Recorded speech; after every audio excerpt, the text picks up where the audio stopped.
할렐루야. 오늘도 우리에게 새날을 허락하신 하나님께 찬양과 영광을 올려드립니다. 이렇게 현장에서 또한 온라인에서 동시에 여러분을 만나게 돼서 너무나 기쁘고 얼마나 기다렸는지 모릅니다. 평소에는 가장 소중한 게 무엇인지 잘 몰랐는데 이렇게 교회에 나와 예배드리는 자체가 얼마나 감사한지 얼마나 귀한지를 알게 되는 시간을 우리는 가지고 있습니다.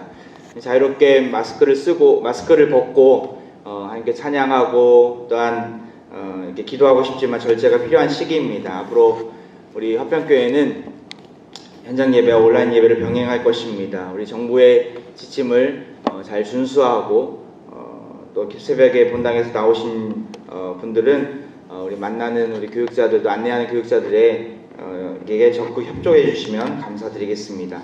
오늘도 이렇게 각자의 삶의 자리에서 주님과의 깊은 소통을 통해서 회복시켜 주시는 은혜를 누리시길 바랍니다. 우리 주님 가르쳐 주신 기도로 하나님 앞에 나아가겠습니다.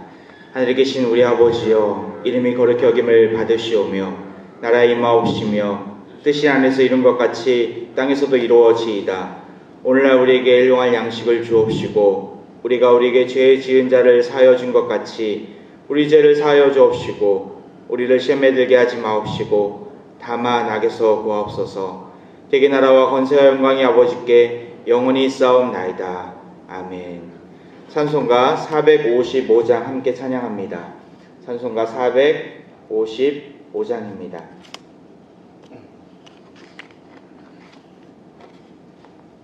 주님의 마음을 본받는 자, 그 마음의 평강이 찾아오면 험악한 세상을 이길 힘이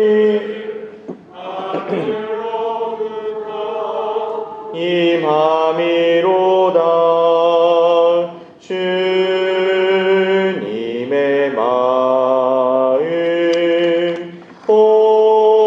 본받아 살면서 그거를 가심 나도 이르리. 주 모습 내 눈에 안 보이며 그 음성 내 귀에 안 들려도 내 영혼 날마다 주를 만나 신령한 말씀을 배우도다. 주님의 마음 본받아 살면서 그거를 가심 나도 이르리. 가는 길 거칠고 험하여도 내 맘에 불평이 없어짐을 십자가 고난을 이겨내신 주님의 마음 본받음이라. 주님의 마음 본받아 살면서 그거를 가심 나도 이르리. 주 예수 세상에 다시 오심 그날의 무성도 변화하여 주님의 빛나는 그 영상을 다 함께 보며 주 찬양하리.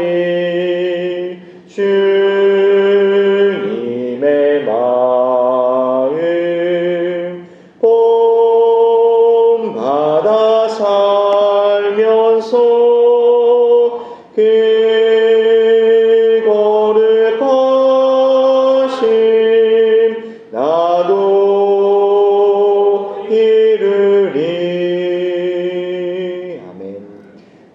456장 다음 찬양 함께 찬양하겠습니다. 거친 세상에서 실패하거든. 456장입니다.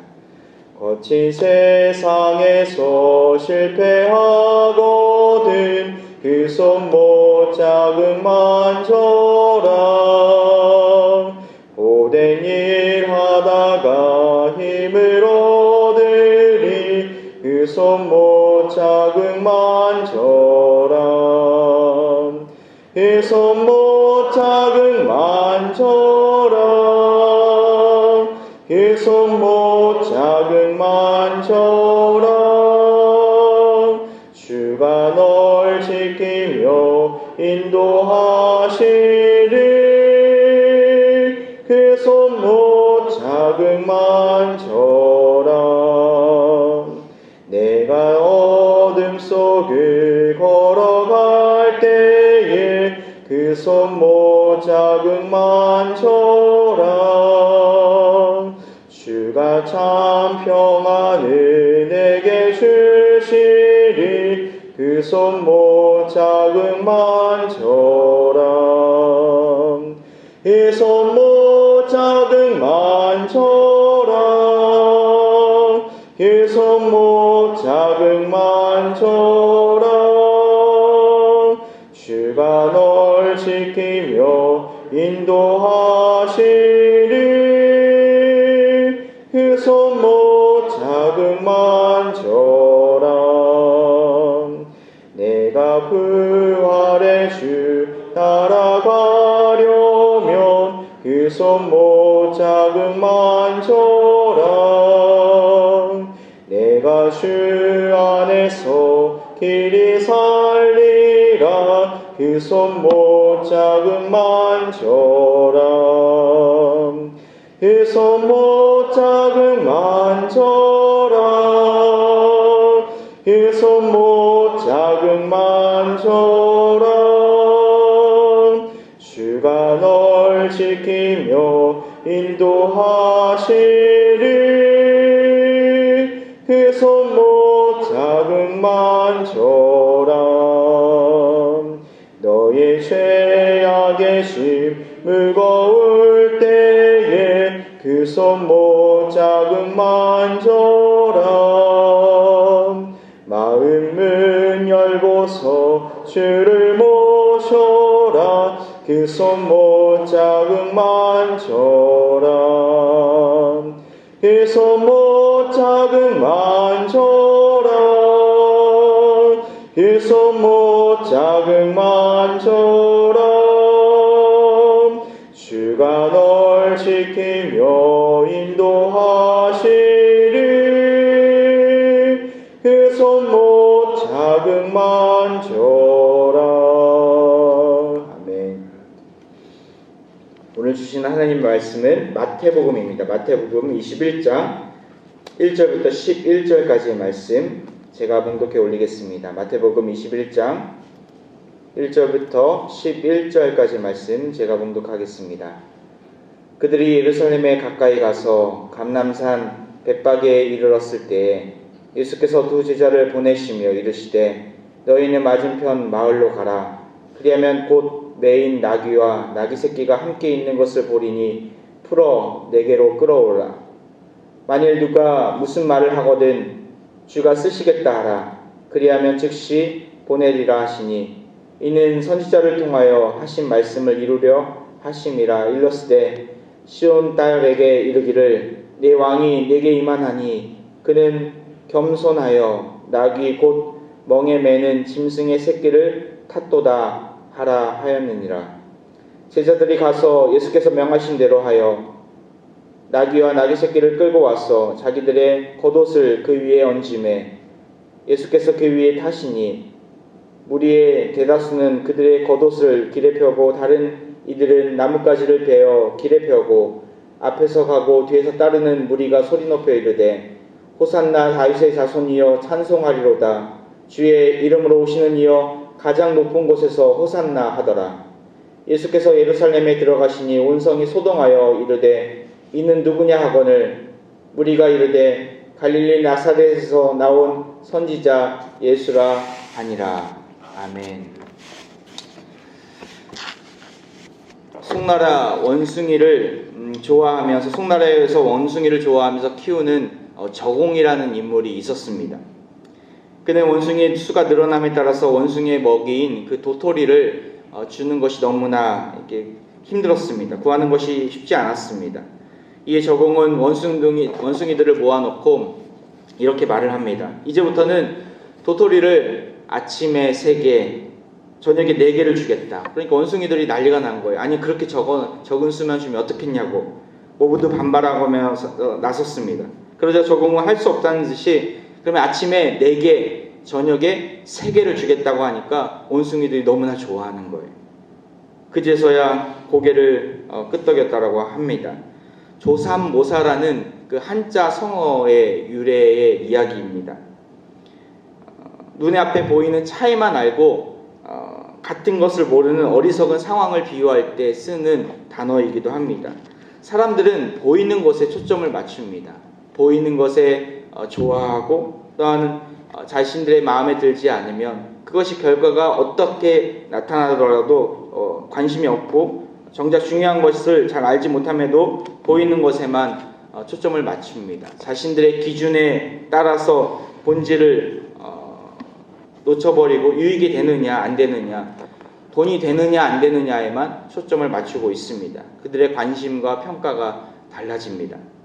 처음에는 예수님을 매우 환영하다가도 나중에는 일주일 만에 예수님을 죽이라고, 십자가에 죽이라고 한 유대인의 무리가 이 조삼모사에 나오는 원숭이들과 같은 자들입니다. 오늘부터는 고난주간이 시작이 됩니다. 코로나 사태로 인하여서 어려움이 가득한 시기이지만 예수님께서 걸어가신 그 십자가의 길 나도 걷겠습니다라고 고백하며 우리가 하나님 앞에 나아가는 한 주간이 되기를 소망합니다. 본당에 나오시든 또한 골방에 계시든 주님과의 깊은 교제를 통해서 주님을 만나고 그 십자가 앞에 우리가 서기를 소망합니다. 이번 주간은 고난주간이기에 특별히 우리가 계속해서 보았던 그 요한복음 말씀을 뒤로하고 지난주까지 계속 묵상했던 요한복음 말씀을 멈추고 고난주간을 이렇게 지내면서 사복음서에 나타난 예수님의 순환기사, 그 예수님의 십자가 여정을 함께 여러분과 함께 따라가면서 나누기를 원합니다. 오늘 본문은 마태복음 21장 말씀입니다. 예수님이 예루살렘에 입성하시기 전에 준비하시고자 한 것이 있었습니다. 바로 예루살렘에 보이는 그 감람산 벳박에 이르렀을 때이죠. 예루살렘에 들어가기 한 1.6km 정도 되는 지점에 예수님과 제자들이 머물러 서 있습니다. 거기서 두 제자를 부르십니다. 그리고 이렇게 부탁하십니다. 맞은편 마을로 가서 나귀 2마리를 데리고 오라고. 그 곁에 새끼도 있는데 그것을 풀어서 이리로 가지고 오라고 말씀하십니다. 만일 누가 너에게 무슨 말을 하거든 이거 주님께서 쓰시겠다라고 하고 가지고 오라고. 그러면은 나귀와 나귀 새끼를 줄 것이다 말씀하십니다. 그리고 제자들이 그 어미 나귀와 나귀 새끼를 가지고 옵니다. 예수님께서 이렇게 명령하신 이유가 있었어요. 오늘 본문은 구약성경 그 스가랴 말씀을 인용하는 내용이 나옵니다. 5절 말씀이죠. 시온의 딸에게 이르기를 내 왕이 내게 임하나니 그는 겸손하여 나귀 곧 멍에 매는 짐승의 새끼를 탔도다 하라 하였느니라. 구약성경의 말씀을 성취하시려고, 그 언약의 말씀을 성취하시기 위해서 예수님이 나귀와 나귀 새끼를 데리고 오라고 명령하신 것이죠. 온유하신 그 평화의 왕으로 오신, 그 겸손의 왕으로 오신 메시아를 드러내시려고 그 스가랴 선지자의 외침을 인용하면서 그 이유를 설명하는 대목입니다. 이것은 강력한 그런 군사적인 메시아로서 이스라엘을 정치적으로 통일시키는, 회복시켜 주실 것이라는 그 기대했던 그 당시 대중들의, 무리들의 기대와는 판이하게 다른 모습이었습니다. 만약 당시 대중들의 인기와 바램에 편승했다면 예수님은 크고 흰 그 백마를 타고 입성하셨을 것입니다. 멋지고 큰 백마를 타고 입성하셨을 것입니다. 하지만 정말 볼품없고 정말 나약하고 너무나 연약한 그 나귀 새끼를 타고 들어가셨습니다. 온유하고 겸손의 왕으로 오신 예수님은 그 모습 자체를 드러내시려고 하셨던 것이죠. 하지만 사람들은 왜 예수님이 나귀 새끼를 타고 예루살렘에 입성하시는지에 대해서는 관심도 없었고 이해하지 못했습니다. 그저 자신들이 원하는 하나님, 그저 자신들이 바라는 예수님만을 보려고 했던 것이죠. 예수님이 예루살렘에 입성하실 때 그들의 모습은 어떠했습니까? 자신들의 겉옷을 펴고 나뭇가지를 베어서 길에 또한 펴니다. 마치 왕의 대관식과 같은, 양탄자를 밑에 깔고 왕이 들어가는 모습과 같은 장면이죠. 많은 무리들은 소리를 지릅니다. 호산나 다윗의 자손이여 찬송하리로다, 주의 이름으로 오시는 이여 하면서 호산나 찬양을 부릅니다. 이 찬양은 시편 118편에 나온 말씀입니다. 메시아 오심을 찬양하는 대목이죠. 이러한 풍경을 성경은 한 단어로 표현합니다. 10절을 보십시오. 예수께서 예루살렘에 들어가시니 온 성이 소동하여 이르되 이는 누구냐 하거늘. 소동이라는 단어로 표현합니다. 열광했다는 것이죠. 그들이 그토록 바랐던, 이제 그가 오면 로마로부터 우리는 해방이다 라고 그들은 원했던 것이죠. 눈앞에 그 메시아가 보이니까 너무나 좋아해서 예수님은 열렬히 환영하면서 열광했습니다. 그런데 여기서 주의할 것이 있습니다. 우리가 눈여겨보아야 할 것이 있습니다. 바로 그들은 왜 열광하면서 예수님을 찬양하고 환영했냐는 것이에요. 예수님은 그들에게 자신의 모습을 그 연약한 나귀 새끼를 통해서 드러내셨습니다. 이 땅에 오신 궁극적인 이유를 드러내셨습니다. 예수님의 모습이 어떠했죠? 너무나도 보잘것없는 모습이었어요. 나귀 새끼를 타고 묵묵히 예루살렘 들어가신 예수님의 모습은 온유함과 또한 겸손함의 모습이었습니다. 평화의 왕으로 오신 메시아였습니다. 하지만 무리들은 예수님을 그렇게 기대하지 않았습니다. 하루빨리 로마로부터 자유 독립을 원했던 것이죠. 이스라엘이 정치적으로 회복이 되고 독립할 것을 소망했습니다. 예수님의 말씀, 예수님의 모습은 중요하지 않았습니다. 그저 자신들이 원했던 그 하나님, 자신들의 바람을 들어주고 소망을 이루실 메시아만을 원했습니다. 자신들만을 위한 하나님만을, 그 모습만을 보고자 했던 것이죠.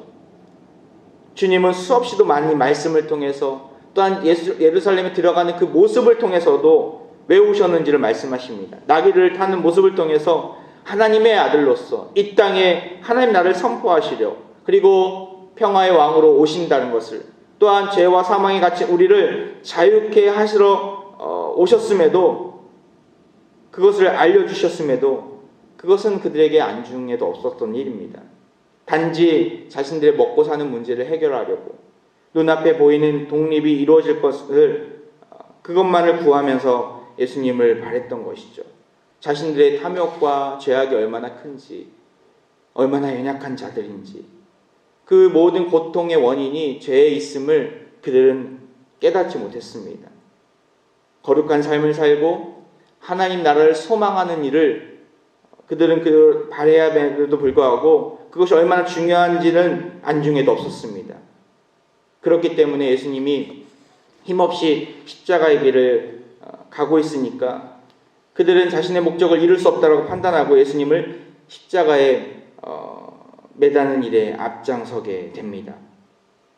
결국 그들은 얼마 지나지 않아서 예수 그리스도 십자가에 못 박으시오라고 같이 동조하는 무리로 바뀌게 됩니다. 이게 불과 일주일 만에 일어난 일이죠. 우리의 인간의 연약함이 여기 있습니다. 예수님이 우리의 가장 근본적인 문제를, 죄의 문제를 해결하려고 오셨음에도 불구하고 우리가 배부르지 아니하면, 우리의 바람이 바로바로 이루어지지 아니하면, 우리의 소유가 많아지지 아니하면, 또 우리의 기도 제목들이 바로 응답되지 아니하면 예수님을 이해하지 못하고 멀어지는 거예요. 오늘 본문에 나온 무리가 그러했습니다. 믿지 않는 자들이 그러했고, 그렇게 예배드리는 일을 그들에게 권하면, 야, 예배드리면 돈이 나오냐, 밥이 나오냐, 왜 예배드리는지에 대해서는 이해하지 못합니다. 하지만 하나님의 사랑을, 또 구원의 계획을 아는 자들은 다른 모습이죠. 예배드리는 일이 얼마나 소중한지, 주님 앞에 나오는 일 자체가 얼마나 귀한지, 우리 예수님을 우리 구세주로 믿고 그 어떠한 상황과 환경 속에서도 우리는 흔들리지 않습니다. 왜냐하면 예수님의 사랑을 경험한 자들이고 하나님의 구원의 계획을 아는 자들이기 때문에 그러하죠. 삶이 어렵고 비관적인 삶이 벌어지더라도, 그런 상황이 벌어지더라도 구세주이신 예수님을 바라보며 견딜 수 있습니다. 우리 삶의 모습이 최악일 상황을 우리는 경험하고 있습니다. 교회에도 마음대로 나오지 못하고, 또한 제대로 만나서 함께 대화하고 교제하고 식사하고 함께 예배하는 것이 너무나 힘들고, 회사도 또 학교도 제대로 가지 못하고, 사람들이 모이는 곳을 다 피해서 집에만 있어야 되는 이 힘든 시간을 앞으로 얼마나 더 견뎌야 될지 모두가 불안하고 모두가 너무나 답답한 마음이 있습니다. 우리가 생각했던 것보다 고난의 시간이 오래가고 있고, 몸도 마음도 지치고 마음이 불안해서 견디기가 힘든 때입니다. 주님이 나타나시면 한순간에 다 해결이 될 텐데 주님은 침묵하시는 것처럼 보입니다. 하지만 이런 시기, 주님께서 이 고난의 시기를 주신 이유가 있겠죠. 우리가 불평과 불만으로 나아가기보다는 우리 자신을 좀 더 돌아보는 시간을 갖기를 소망합니다. 주님은 분명히 우리에게 구원을 주시려고 오셨지만 우리는 하나님의 때가 있음을 알고 있는 자들입니다. 주님을 믿는다고 하면서도 고난이 찾아온다고 불평과 불만으로 주님을 떠난다면, 주님을 온몸으로 환영하면서 예수님을 위해서 호산나 찬양을 불렀지만 일주일 뒤에 폭도로 돌변해서 예수님을 십자가에 못 박으라고 했던 그 무리와 같은 자리들일 것입니다. 우리는 예수님이 어떻게 승리를 주셨는지를 아는 자들입니다. 십자가에 달리심으로, 스스로 십자가에 달리심으로 겸손과 평화의 방법으로 이 땅에서 죄악을 몰아내셨습니다. 승리를 선포하시고 하나님 나라가 이 땅에 임하도록 하셨고, 그 구원의 역사가 지금 우리에게까지 임하고 있는 것이죠. 비록 상황이 최악이라 할지라도, 어려운 상황이지만 이 위기 앞에서 포기해서는 안 됩니다. 더더욱 하나님의 긍휼을 구하시길 바랍니다. 하나님께서 하실 일을 기대해야 합니다. 참고 인내하면서 이 고난의 길, 이 십자가의 길 묵묵히 걸어가다 보면 주님께서 위로해 주시고 우리의 친구가 되어주실 것입니다. 힘이 생길 것입니다. 능력이 생길 것입니다. 결국에는 때가 되었을 때 길이 열릴 것입니다. 주님이 원하시는 모습은 그러한 모습이죠. 이 새벽에 나와 기도하는 자체가 너무나 귀한 시기를 우리는 맞이하고 있습니다. 온유함과 평화의 왕으로 오신 예수님을 기쁨으로 환영하며 주님을 맞이하기를 원합니다. 어떠한 상황 속에서도 우리에게 궁극적인 구원의 은혜를 베풀어 주신 그 주님을 바라보시길 바랍니다. 주어진 삶의 자리에서 정말 주님만 바라보고 이 어려움의 시기를 묵묵히 믿음으로 이겨나가며 결국에는 승리를 맛보시는 우리 화평의 가족이 되시기를 주의 이름으로 축원드립니다. 이 시간 우리 함께 기도하기 원합니다. 코로나19 사태는 우리에게 많은 변화를 가져다 주었습니다. 고통을 안겨다 주고 있습니다. 이런 위기의 상황 속에서 주님을 절대적으로 신뢰할 수 있는 믿음을 달라고 기도하기를 원합니다. 겸손의 왕, 평화의 왕으로 오신 예수님을 바라보면서 이 땅을 회복시켜달라고, 구원의 은혜를 베풀어 달라고 기도하기를 원합니다. 나아가 현장 예배가 오늘부터 이제 시작이 되는데 우리 교회를 보호해 주시고 온 성도들을 코로나로부터 보호해 주시고 지켜달라고 기도해 주시기 바랍니다. 교회 증축과 또한 사이로 총선을 앞두고 있습니다. 우리 각자 주신 기도 제목 가지고 또한 우리 나라와 민족을 위해서 우리 함께 기도하며 나아가도록 하겠습니다.